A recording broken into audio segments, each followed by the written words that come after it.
I don't usually notice doorsteps. You ring the bell, you hand over the box, you leave. That's the rhythm of delivery work, faces blur, addresses repeat. But that day, the door opened, and everything felt like it slowed down, like someone had turned down the volume of the street behind me. She stood there with damp hair clinging to her neck, wrapped in a towel that looked one shift away from slipping. I blinked too long, tried to fix my gaze on the cardboard box in my hands, but my eyes betrayed me for half a second.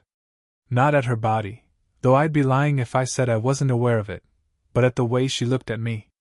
Direct, steady, like she'd caught me before I could even form a thought. "Package?" she said, voice low, almost distracted. I nodded, tried to clear my throat. Yeah? Just need a signature." She took the pen carefully, like she didn't want to brush my hand by accident. But then she did anyway, barely a graze. And for some reason, that was what stayed with me, not the towel, not the half-open door, just that light touch.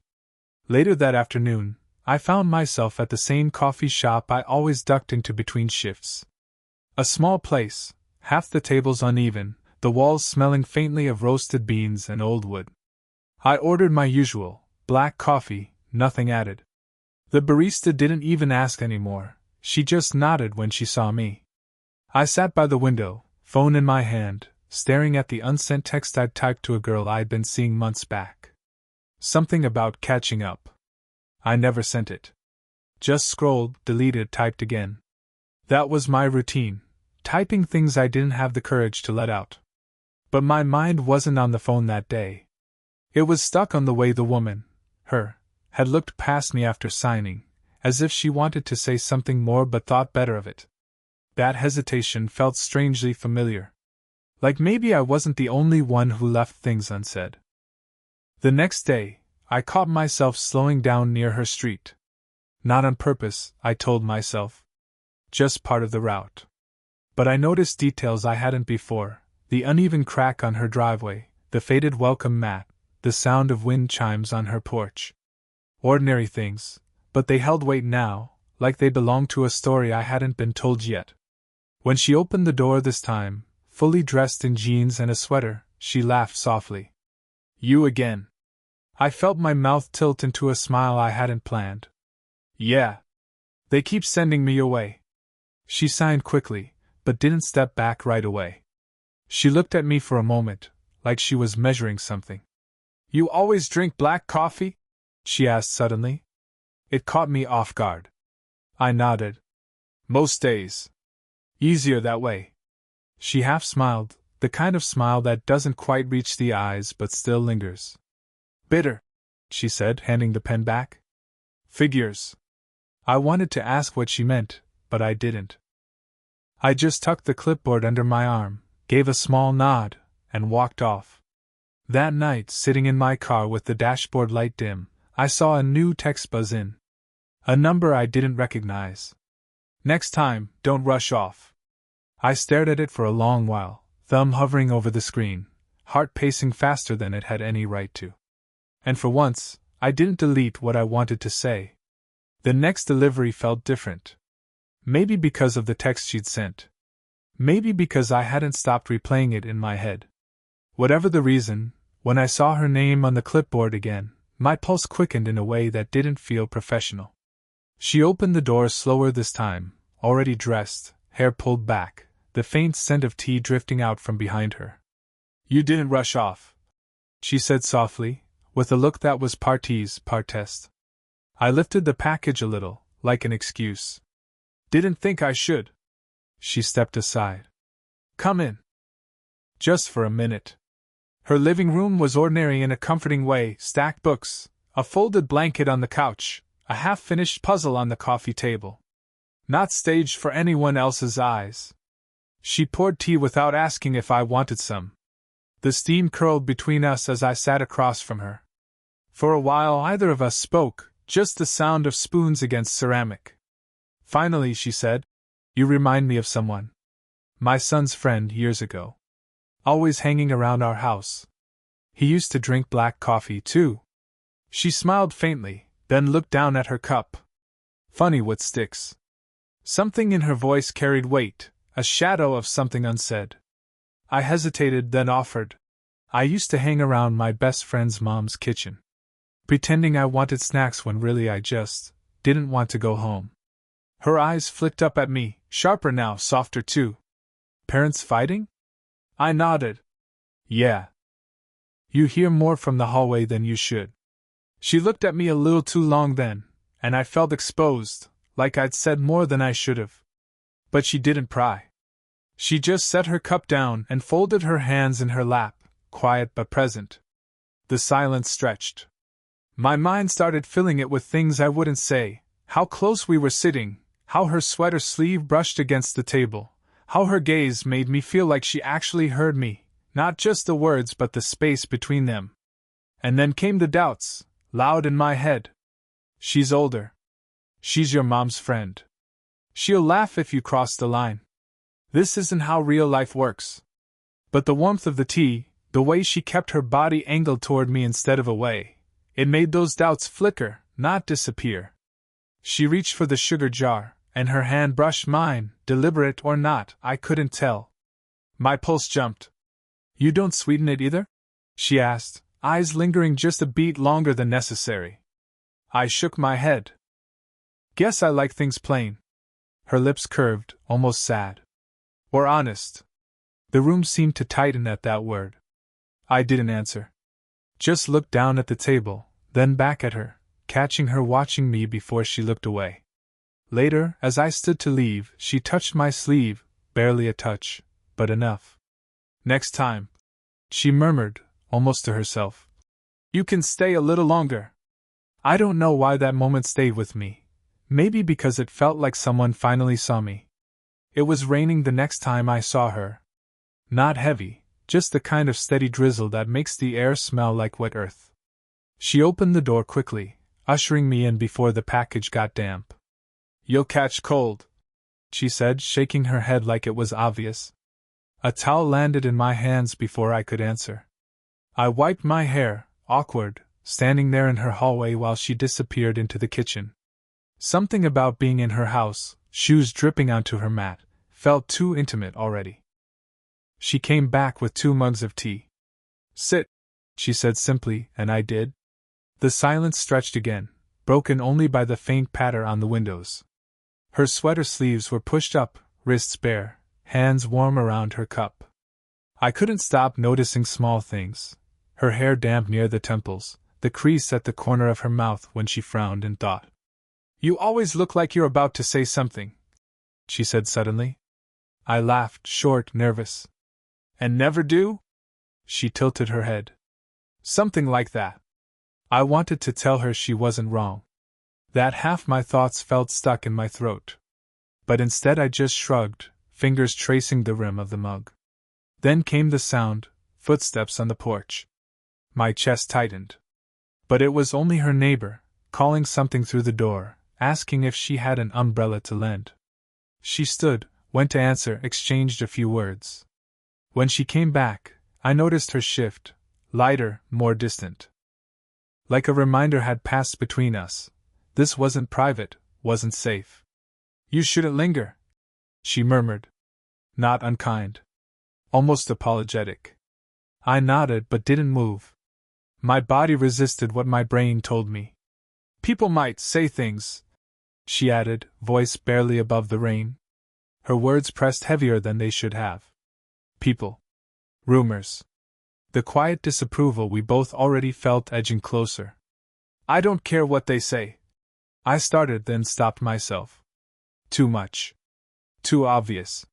She looked at me then, longer than she should have. Her breath caught the way mine did. I swear it did. The room narrowed to that single gaze, the rest of the world muffled by rain. I shifted closer, not much, just enough that my knee almost brushed hers. The air between us thickened. Her hand twitched, like she might reach for me, or like she might pull away. Her voice dropped. Don't. But it wasn't firm. It wavered, carrying as much want as warning. I froze, heart racing, every inch of me caught between leaning forward and retreating. Her eyes flicked to my mouth for the briefest second, then back up. And in that suspended moment, it felt like we'd both already crossed the line, without moving at all. We ended up walking. No plan. Just her locking the door, saying she needed air, and me trailing beside her like it was the most natural thing in the world. The rain had stopped, but the streets still shone dark, puddles catching the dim glow of street lamps. Our footsteps were too loud in the quiet neighborhood. She pulled her sweater tighter around her. "You shouldn't be here this much," she said after a while. Not looking at me. Just watching the pavement. I shoved my hands in my pockets. "Do you want me to stop?" Her silence was sharper than a no. We stopped at the park bench near the corner, the one that always tilted slightly on the left side. She sat down, arms crossed, staring at nothing in particular. I sat beside her, leaving space, though not enough.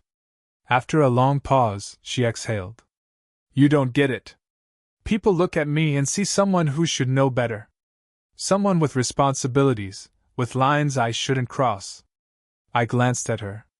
Her profile was set, jaw tight, but her hands gave her away, fingers twisting together, restless.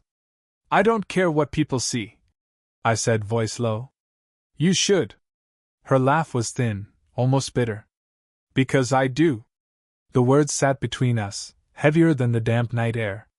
I thought about leaving, standing up and walking back, but something in me resisted. Instead, I said, "You ever feel like you're invisible? Like people only see the version of you that's convenient for them?" Her head turned then, slowly. "Every day." Her voice cracked on it. Just slightly. Enough that I felt it in my chest. I wanted to reach out, to cover her restless hands with mine, but I stopped myself. The want was too loud, and I knew she could hear it even if I stayed still. She spoke again, quieter now. "You're too young to know what that's like." I shook my head. "No. I know exactly." The silence stretched again, but it wasn't empty this time. It was crowded, unspoken words, the brush of her sleeve near mine, the thud of my pulse. She turned her face slightly toward me. The space between us narrowed without either of us moving. Her lips parted like she might say something, then closed again. "Sometimes I hate that you keep showing up," she whispered. "And sometimes I need it more than I should." The words sank into me like an anchor, pulling me closer, closer. I leaned a little forward before I caught myself. She noticed. Of course she did. Her eyes didn't move away. They held mine, steady, unflinching, like she was daring me. And then she breathed out one last line, softer than the night itself. "What is it you really want from me?" The next morning, I expected her door. Not consciously. Just the rhythm of routine, the route, the clipboard, the packages. But her address wasn't there. For the first time in weeks, her name wasn't on my list. It unsettled me more than it should have. I still slowed when I passed her street, eyes flicking to the porch, waiting for a glimpse. Nothing. Curtains drawn, wind chimed still. Days went like that. No deliveries. No texts. No excuses offered. The absence was so quiet it almost felt intentional. At the cafe, I ordered the usual, but it tasted different. Bitter in a way I couldn't explain. The barista slid it across the counter, asked if I wanted the receipt. I shook my head, but the pause lingered, like I had something else to say and couldn't. When I checked my phone, I almost typed her name in the search bar, even though I didn't have her saved as a contact. Just that one number, still sitting in my thread, staring back at me. I didn't text. The truth came in fragments. A neighbor, talking too loud outside the post office. "Oh, she's been busy. Her daughter came home for a few days. University break, you know." The words hit like a wrong turn on a familiar road. I pictured her daughter, close to my age, probably. Maybe younger. Someone she didn't want me around to see. It made sense. Too much sense. When I finally saw her again, it was by accident. I was walking past the bookstore, and she came out, bags in her arms, smiling at someone behind her. A man. Older, sharp suit, hair graying at the temples. He held the door open for her, touched her elbow in a way that was both casual and familiar. I froze before she noticed me.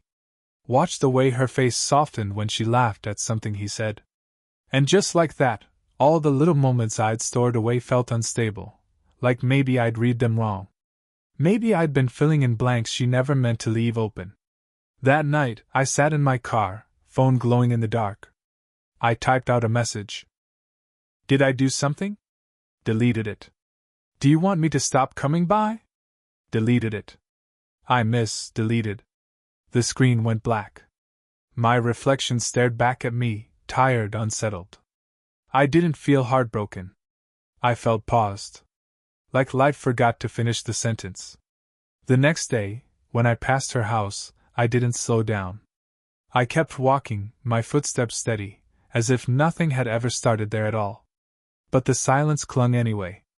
It was late when she opened the door again.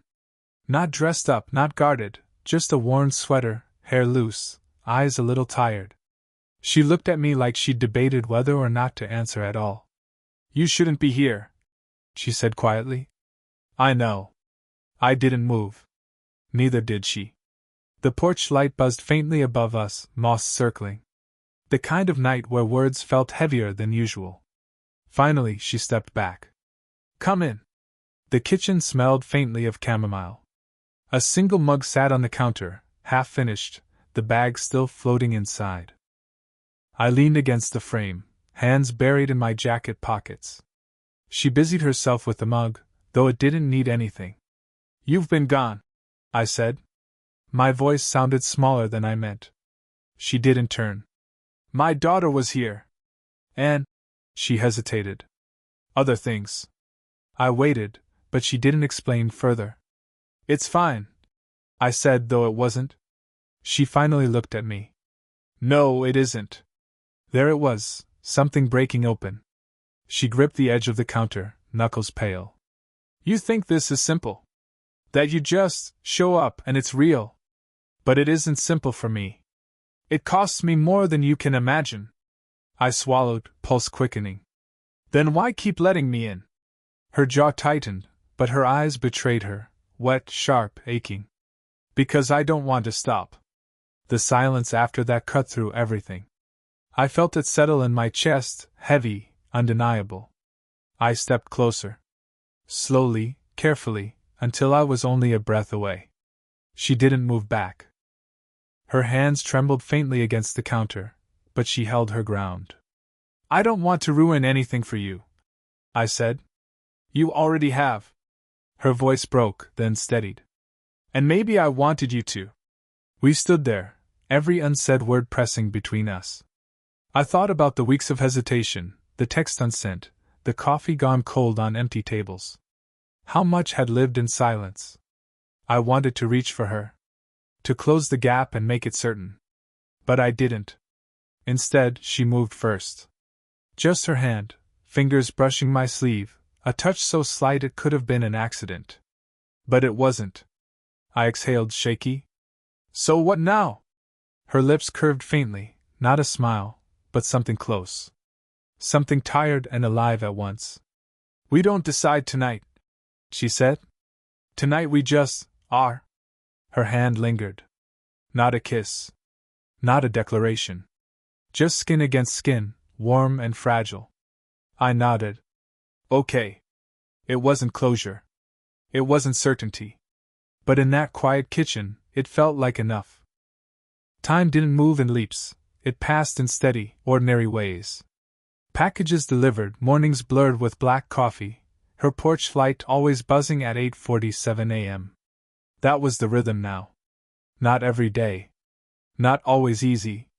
Sometimes I didn't see her for a week, sometimes we barely spoke when I did. But it was different from the silence before. This one carried something steady beneath it, like both of us had stopped pretending not to notice. We walked again one evening, back to the tilted bench near the corner. No rain this time. Just dry leaves skittering across the pavement. She sat first, patting the spot beside her. Still bitter? She asked, nodding at the coffee in my hand. Always, I said. Her laugh was quiet, real. Figures. The same words from before, but softened now. No edge, no defense. Just recognition. She told me more that night. Little things. Her divorce papers had been final for years, but she still caught herself reaching for the other side of the bed. Her daughter called often but didn't visit much. Some days she cooked too much food by accident, like her house still belonged to more people than just her. I listened. Not trying to solve, not trying to fill the pauses. Just letting her speak. When she stopped, she looked at me in a way that felt like thanks. Not spoken but clear. The kitchen became our place. Sometimes I came by late, sometimes early, but always with the smell of tea or coffee lingering between us. She'd hand me a mug, fingers brushing mine, never pulling away. I'd noticed the small things, how she always folded napkins neatly after meals, how her hands moved slower when she was tired, how the lines near her eyes deepened when she smiled. And it wasn't dramatic. No declarations. Just life, lived a little closer together than before. One morning, I caught myself staring at the clock on her stove, 8:47 glowing in green digits. She saw me watching, and without needing to ask, she said, "That's when I always sit down with tea. Even before you." I nodded, tucking it away like it meant more than it should. Maybe because it did. We didn't cross lines so much as erase them, slowly, almost without noticing. She reached for my hand once at the bench. I touched her cheek another night when she looked too tired to hold herself up. Little gestures that didn't demand more, but gave enough. No one announced what we were. No one needed to. If you'd asked me when it began, I wouldn't point to the towel at the door or the first text she sent. I'd point here, to the quiet mornings, to the bitter coffee, to the bench tilted just enough to make us lean toward each other. Because that's where it felt real. That's where it stayed. Did this story stay with you? What kind of quiet, real love stories do you want to hear next?